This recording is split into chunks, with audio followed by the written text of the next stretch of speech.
Okay, Virgil, so I think what you're telling me is that you suspect this damage happened because there was not enough ring gap. Show me what the ring gap is and what you mean by not enough ring gap.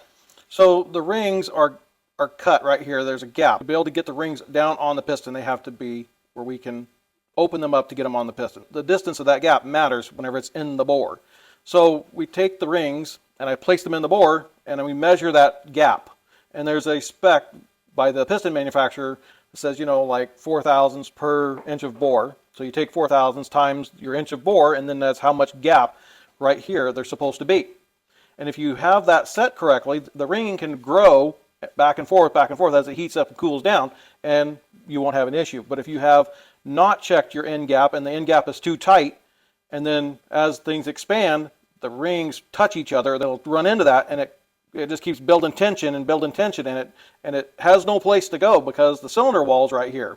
So eventually it'll just put enough ring tension on there that it will actually break the piston right off. It'll break this margin of the piston between the top of the piston and that first ring gland. Overpowers the material of the piston and breaks it.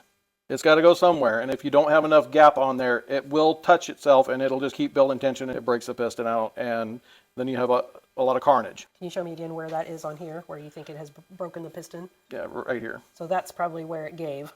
Right. And again, it's typically going to break the margin on the exhaust side of the piston somewhere, because that's where the piston absorbs the most heat, because the exhaust is going out hot and the cool air coming in is cooler, and it keeps the side of the piston cooler.